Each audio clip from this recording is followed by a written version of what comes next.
Inside this home in Greer, Okay, what are some benefits of science? Michelle Anderson is helping her son study the scientific method, which always starts with a problem. So you establish a problem, you form a hypothesis.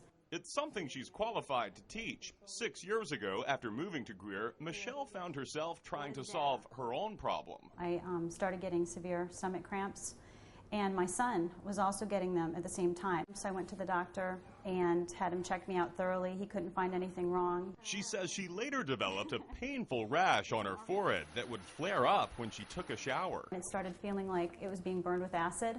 Michelle developed her own hypothesis after stumbling across a website about something called chloramine. And in chloramine.org, I saw that other people were having symptoms. I started reading through the list, and I thought, that's me, that's me, that's me.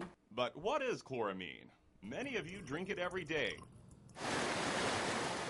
Most water providers in the United States use chlorine to kill harmful bacteria, but about 20% of them add ammonia to the chlorine, creating a disinfectant called chloramine. I was shocked when I found out that that's what was in my water. I was absolutely shocked. 3 public utilities in the upstate use chloramine. Greer CPW, which serves 17,000 customers, Greenwood CPW, 42,000 customers, and Greenville Water System, serving 450,000 people, not only in Greenville County, but also in parts of Pickens, Anderson, and Lawrence counties.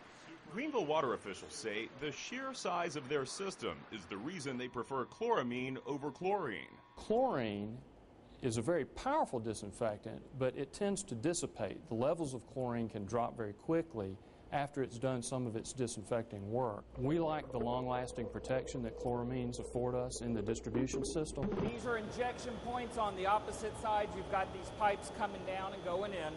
Greenville has used chloramine since 1933. Eskridge says he's never heard of anyone complain of health problems. Michelle says that's because people attribute their symptoms to something else. Very few people know that it's in the water. The Environmental Protection Agency recognizes that some people may be sensitive to chloramine, but says there is a lack of research on how it affects human health. After doing her own research, Michelle stopped drinking her water and says her digestive problems disappeared almost immediately. It was amazing. It was total difference. I felt like I was human again. Who would suspect the water? Dr. Michael Pleva would. He's a researcher at the University of Illinois, his latest work focusing on the toxicity of drinking water. He says chloramine may pose a far greater health risk than stomach aches and rashes. You're generating these chemical contaminants that can have unforeseen toxic consequences. When chloramine reacts with natural organic matter in water, it creates a byproduct called nitrosodimethylamine, or NDMA. NDMA is classified as a probable human carcinogen after causing liver cancer in lab animals. Greenville Water System's latest water quality report, mailed to all customers, shows their water does contain NDMA. It measured 0.0034 parts per billion. Customers have no idea if that's high or low because EPA doesn't regulate it, meaning the agency has not established a limit for how much of the chemical you can have in your water. Dr. Pleva believes they should. In this case, more research is really needed to protect the public health.